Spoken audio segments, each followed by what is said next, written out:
መሰረት አቤት ዛራ፣ እንዴት ነው? ቤቱን በደንብ እየዞርሽ ነው? አዎ። ላንቺም እኮ ደረጃውን ያለ ስራ ከምትወጭና ከምትወርጂ ለምን ጥሩምባ አንገትሽ ላይ ያስረንልሽ ቆሻሻ አውጡ እያልሽ በየቤታችን አዞር። ቆይ አንተ እየሆንክብኝ ያለው ነገር አይታወቅም? ምን ሆንኩብሽ? በቃ ተወኝ። በፍቅር መሰቃየት አልፈልግም። እኔ እኮ ሰው ይናፍቀኛል። እኔም ሰው በጣም ነው የምወደው እና ዛሬ ነገረችኝን ታሪክ ልንገርሽ። ደስ ይለኛል። ይሄን ያህል ቦታ ለኔ እንዳላችሁ ባቅ ኖሮ ብታቂስ በካሬ ልሸጨው ነው። ለምንድን ነው ውስጥ የፈራው? ባቀው ምን አስደበቀኝ? እንዴት ሰው ያለ ምንም ምክንያት እንደዚህ ሊሆን ይችላል? ወይስ መደበቅ ፈልገ ነው? ደስ እንዳለሽ ማሰብ ትችያለሽ። አንተ ሰውዬ ልታሳብደኝ ነው እንዴ? እዚህ ቤት ውስጥ እስካለሽ ድረስ ለእርምጃሽ ራሱ እኔን ማስፈቀድ ይኖርብሻል። ማን ስለሆንክ? ማንም ስለሆንኩ አይደለም፣ ስለምጨነቅልሽ። ሰዎች ሲፈን ምን ሆና ነው? ሲፈን ምን ሆና ነው? ኧረ ሲፈን ሙስጠፋንም ጨምራ ነው ሁሉንም ያነደደችው። ሴትዮዋ ምን ሆና ነው ጋይስ? ጤነኛ ነች ለመሆኑ? እንደው ጤንነቷ ጤነኛ ብትሆንማ መቼም ይሄን ነገር አታደርገም እንዴ! ድፍረቷስ እንደው አይንሽ እያየ ይህንን የሚመስል ቤት እንደው ለሰዎቹ እንኳን እሺ ባትሳሺ ተይው። የዘንድሮ ሰው ለሰው ምንም አይደለም፣ ለሰው ምንም የሚሳሳ ሰው የለም፣ ለሰው ችግር የለም፣ የሰው ህይወት ምናምን ችግር የለበትም። ነገር ግን ይሄ እንደው ይሄ ምን እንደሚባለው ጋይስ ይሄን የሚመስል ቤት እያየሽ እንደው ኧረ ተይ ተይ ተይ ተይ ሲፈን ተይ። ያንቺስ ከፋ። እንዴት ናችሁ ውድ የድር ተከታታይ ድራማ ቤተሰቦች አማን ናችሁ ወይ? እኔ ያለሁላችሁ። ዛሬ ቀልቤ ተገፈፈ እንጂ አለው ቀልቤን ግፍፍ አደረገችው እንዴ! ይቻላል እኔ እንደዚህ ጋይስ ይቻላል ወይ? ችግሩ እኮ ይሄ እኮ ነው። አሁን ኢትዮጵያ ውስጥ እኔ ይቻላል ወይ ነው ጥያቄ የማነሳው። የውጭ ፊልም ወደ አማርኛ ሲመጣ ጥያቄ ያነሳለሁ። ምን አይነት ጥያቄ? ይቻላል ወይ? እንደዚህ ይቻላል ወይ እንዴ? ይሄን የሚያክል እንትን እንዳለ ከክፍል እስከ ክፍል ከደረጃ እስከ ደረጃ አልቀራትም። ነስንሳ በቃ ልኩስ። ኧረ እሱ አስከፋ። እሺ በቀጣይ ክፍል ምንድን ነው የሚፈጠረው? ምን እናያለን? ይተርፋሉ ወይስ አይተርፉም? ምን ታስባላችሁ? ወይስ ደግሞ ይሄ ነገር ሀሳብ ይሆን ህልም ይሆን እንዴ? ህልምልም በሉ ህልምልም በሉ። እኔ ይሄ ነገር ከተፈጠረ አንደኛ 3 ነገር ነው ልነግራችሁ የምችለው። ይሄ ነገር የሚሆንበትና የማይሆንበትን መንገድ ልንገራችሁ። በአጭሩ 3 መንገዶችን ልንገራችሁ። አንደኛ ፊልሙ ከእንግሊዝኛ ወደ አማርኛ ስለሆነ የመጣው ይህንን ነገር ሊያደርጉት ይችላሉ። ምክንያቱም ከዛ ወደዚህ ስለሆነ በዚህ መልኩ ሊያሳዩን ይችላሉ። ሁለተኛ አትሉኝም? ሁለተኛው ሊሆን ይችላል በኢትዮጵያዊም በኩል ከሄዳችሁ ሊሆን ይችላል። እንዴት ካላችሁኝ ድር ተከታታይ ድራማ የመጣበትን አንግል ታውቃላችሁ። ማለት በጣም ሂውጅ አይነት እንትን ነው የመጣው። በጣም ከፍ ያለ ወጪ ይዞ የመጣ አይነት ፊልም ነው። ከትንሽ አይደለም የተነሱት፣ ቀጥታ ከትልቅ ነው የተነሱት። የቪዲዮን ኳሊቲ ብታዩ፣ የሚሰራበትን ቦታ ብታዩ መቼም የግለሰብ አይደለም። አይ ሁሉ ተከራይቶ ነው ሊሆን የሚችለው። የሚቀረጽበት ቦታ፣ ቤቱ ያለው ሁኔታ፣ ካሜራው ራሱ ይህንን ቪዲዮ ደግሞ ኳሊቲ ቪዲዮ ኤዲት ለማድረግ ያለው ወጪ የሀገር ወጪ ነው። ስለዚህ እንደዚህ አይነት ትልቅ ፊልም ተሰርቶ እንደው በትንሹ ከ600,000 በላይ ቪው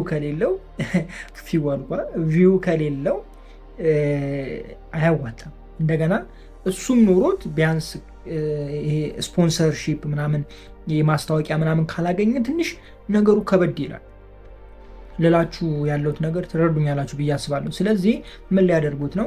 ከዛ ከፍታ ወደ ታች ዝፍ አድርጎ ዝጥ አድርጎ እያንዳንዱን በኪራይ ቤት ሊያሳዩን ነው ማለት ነው። ያ ማለት ደግሞ ትልቅ የነበረውን ፊልም ወደ ታች ይቀንሱታል። ላይክ የቤቱ ኪራይ ይቀንሳል፣ ብዙ ወጪ ይቀንሳል።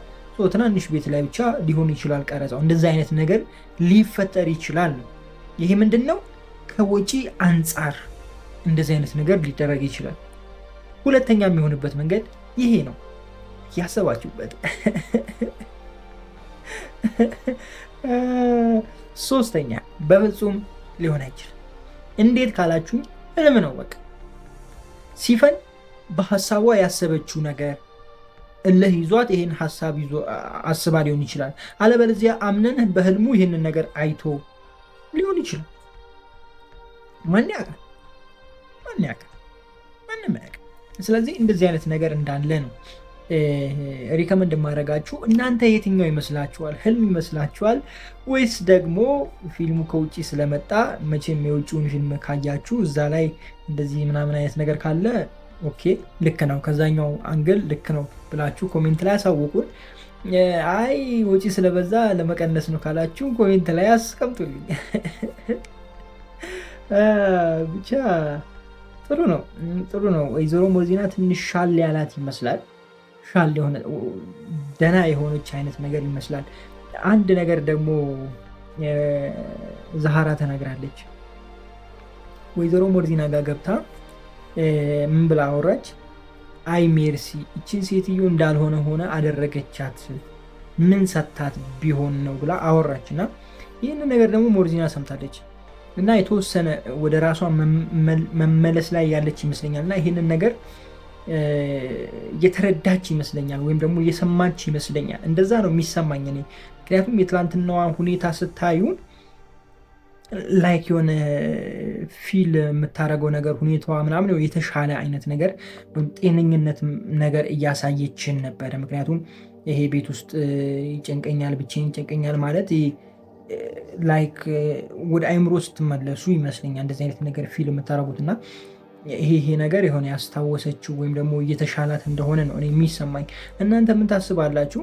የአምነንና የቤሊን ጉዳይ ደግሞ እዚህ ጋር ነን ሲሉ እዚህ ጋ በባለፈው ክፍል እንዳለ ጣራ አድርጎ አንዴ እዛ ፎቅ ላይ አንዴ ሼልፍ ላይ አንዴ ምን ላይ ሼልፍ ምንድን ነው ጋይዝ?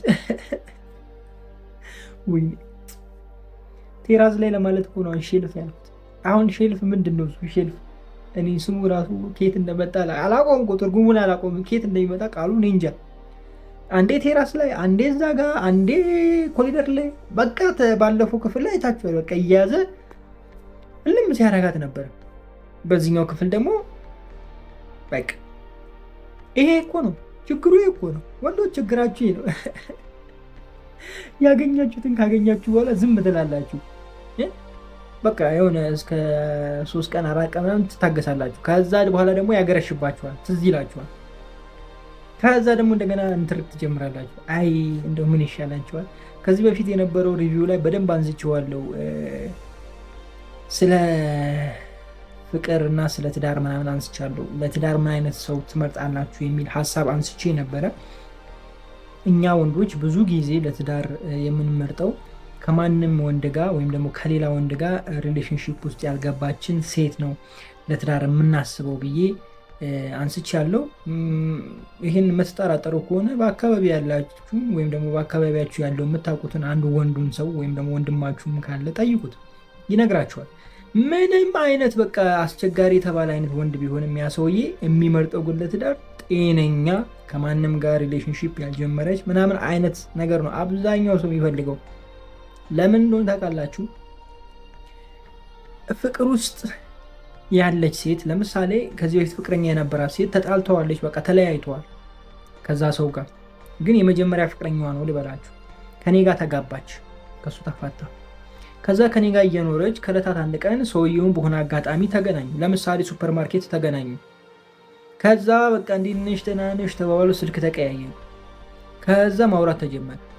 ከዛ እስኪ ቁርስ እንብላ ምሳ እንብላ፣ በቃ ችግር የለውም ጓደኛዬ ጋር ብላ ትሄዳለች።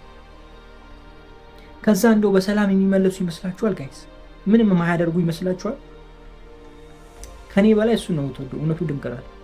እሱን ያገኘችለት እሱ ነው የምትወደው። ከኔ ጋር ያላት ነገር ምንም ያን ያህል የሚካበር ነገር አለ። ምክንያቱም ከኔ ጋር ያደረገቻቸው እያንዳንዱ ነገር ከኔ በፊት ያደረገችው ሰው አለ። ለምሳሌ ስጦታ መስጠት፣ ለእሷ ስጦታ መስጠት፣ የሆነ ቀለበት ማድረግ ሊሆን ይችላል። በቃ እሷን ሰርፕራይዝ ማድረግ ሊሆን ይችላል። የተለያዩ ነገር ማድረግን በእኔ አይደለም የተማረችው በመጀመሪያ ፍቅረኛዋ ነው። ገብቷችኋል አይደላችሁ? የፈለኩት ነገር ሌሎች ነገሮችን በሱ ነው የተማረችው። ስለዚህ እቺ ሴትዮ እኔ የማደርግላት ነገር ያን ያህል ምንም መስሎ አይታያትም። ደስ ይላታል፣ ደስ አይላትም አይደለም፣ ደስ ይላታል። ምንም ብታረጉ ደስ ይላታል። ግን ከኔ በላይ እሱን ነው የምታስቀድመው። ይሄ ደግሞ ትዳራችሁ ላይ ጤነኛ ነገር አይፈጥርም ብያችኋለሁ። ለምሳሌ አምነንን አንስቼ ቤሌንን አንስቼ አውርቻለሁ። አምነን ቤሌንን በጣም ይወዳታል፣ ግን አግብቷል። ማግባቱ ግን የቤሊን ፍቅር እንዲቆርጥለት አላደረገም። ገብቷችኋል ልላችሁ የፈለግኩት ነገር የእሱ እንትን ትክክል አይደለም ምናምን ልትሉ ትችላላችሁ፣ ግን ሌላውም ጋር ብትሄዱ እንደዚህ ነው። ስለዚህ ይሄ የመጀመሪያ ነገር ከሆነ ለምሳሌ የመጀመሪያ ፍቅረኛ ከሆነች ሁሉን ነገር ከኔ ነው የምትማረው። ገብቷችሁ ፍቅር ውስጥ ያለውን ሂደት፣ ፍቅር ውስጥ ያለውን እያንዳንዱን ነገር፣ አብራችሁ በምትኖሩበት የምታደርጓቸው እያንዳንዱ ነገር፣ የተለያዩ የምታሳልፏቸው ጊዜዎች ከኔ ነው የተማረችው። ከኔ ውጭ ሌላ ሰው አታውቅም። ስለዚህ እኔ ካገባኋት ሌላ ሰው ለማወቅ አትሄድም። ምክንያቱም እኔ አለው ሁሉ ነገር ከኔ ስለጀመረ ሌላ ምን የምታይበት ወደዛ የምታይበት ምንም አይነት ምክንያት የለም። የድሮ ሰዎች ወይም ደግሞ አሁንም ገጠር ላይ ያሉ ሰዎች ለልጆቻቸው ሚስት ሲመርጡ በቃ እንደዚህ ማንም ወንድ ያልነካትን ነው ፈልጎ የሚያገቡላቸው። ሌላ ምናምን እንደዚህ ጭራሽ አይሰሟችሁም። ከሌላ ሰው ጋር ምናምን እንደዚህ አይሰሙ ጭራሽ ማለት ነው። እና ይህንን አንገት ስታዩት ትክክል ነው ብዬ አምናለሁ። እንደዚህ ስላችሁ ደግሞ ከዚህ በፊት ሌላ ህይወት የነበራት ሴት በኋላ አግብታ ጥሩ ኑሮ አትኖርም አትቀየርም ማለት አይደለም።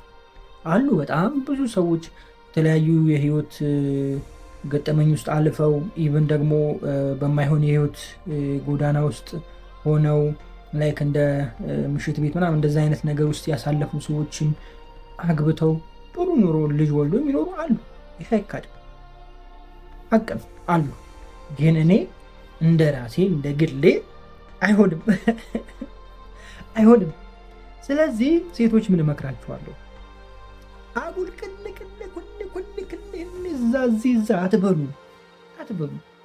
አይጠቅማችሁም። እሱ እዚህ እዛ የምትረግጭ ሴት የምትፈለጊ ወይም ደግሞ የሆነ አንድ ጎረምሳ የሚፈልግሽ ለአንድ ቀን ወይም ደግሞ 2 ቀን 3 ቀን 4 ቀን በዛ ከተባለ እንደው 6 ወር ከዛ በኋላ በቃ ይተውሻል። እሱንም 6 ወር አንቺን ብቻ ብሎ እኮ አይደለም ከአንቺ ሌላ ስንት ነገር እያደረገ ከአንቺ ጋር በቃ እንደው በጣም ስለተመቸሽው 6 ወር ሊቆይ ይችላል። ከዛ በኋላ ይተውሻል። ከዛ በኋላ የአንቺ ህይወት ነው እየተበላሸ የሚሄደው። ገብቶሻል አይደለም? ሰው እየቀያየራችሁ በሄዳችሁ ቁጥር ብዙ ነገር እየለመዳችሁ ትሄዳላችሁ። ለሆነ ነገር አታክ ትደረጋላችሁ። የሆነ አይነት ነገር ውስጥ ትገባላችሁ። ከዛ በኋላ ትዳር ውስጥ ብትገቡ የምታገኙት ሰው ከእናንተ ጋር እንትን ላይሄድ ይችላል ምናምን ብዙ ነገር። እንደውም ሰሞኑን ቲክቶክ ላይ ይሄ ምንድነው ፈትሼ ነው ማገባው ተፈታትሸን ነው የምንጋባው የሚሉ አይነት ሴቶችም አሉ ወንዶችም አሉ። ምንድነው የምትፈትሻት ወንድሜ? ይሄ ማለት እኮ ማለት ነው ከብዙ ሰው ጋር መዝለል የለመደ እዚህም እዛም ጉድጓድ ውስጥ የሚገባ ሰው ነው እንደዚህ አይነት አመለካከት ያለው። የምሬን ነው የምላችሁ። የመጀመሪያ እንትን ከሆነ ከምታገባው ወይም የምትጋቢው የመጀመሪያሽ ከሆነ ሁሉ ነገር በትዳር ውስጥ የምታደርጉት እያንዳንዱ ነገር የመጀመሪያሽ ከሆነ ምንም መሞከር መፈተሽ ምናምን የሚባል ነገር የለም። እንደዛ አይነት ነገር ውስጥ የምትገቡት ካልተመቸኝ ካልቻለ ምናምን የምትሉት ብዙ የለመዳችሁ ናችሁ። እዛም እዚህ እግራችሁ የዘለለ ነው። ከባሌ ቦሌ ከቦሌ ደግሞ ባሌ የምትሄዱ ሰዎች ናቸው። እንደዛ የምትሮጡ ሰዎች ናቸው። እናንተ ደግሞ ምንም አይነት ነገር ይመጣ ደስተኛ ትሆኑ አትችሉም። ምክንያቱም የምታውቁት ነፍ ነው። የሆነ ሰው እንዴት እንትን ሊያደርጋችሁ ይችላል?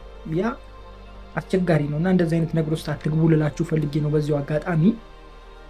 በእርግጥ በባለፈው ክፍል ማንስቼዋለሁ። ይሄ ነገር ግን ወሳኝ ነገር ስለሆነ ራሳችሁን ጠብቁ በሚል ሀሳብ ነው። ለማንኛውም ድራማው በቀጣይ ክፍል ምን ሊፈጠር ይችላል? ምን ሊሆን ይችላል?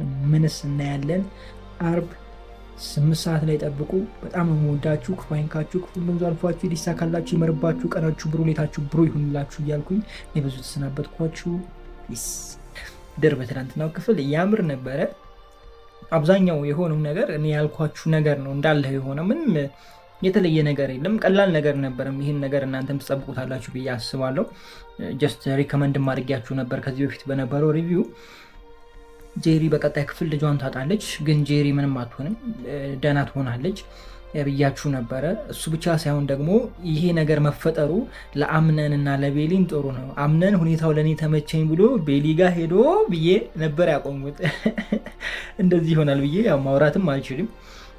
ግን ቤሊ ጋር ሄዶ ጥሩ ብዬ የነበረ እንትን ያልኳችሁ እና ይኸው የተፈጠረው ቤሊ ጋር ሄዶ በቃ ለዛውም ከአንዴም ሁለቴ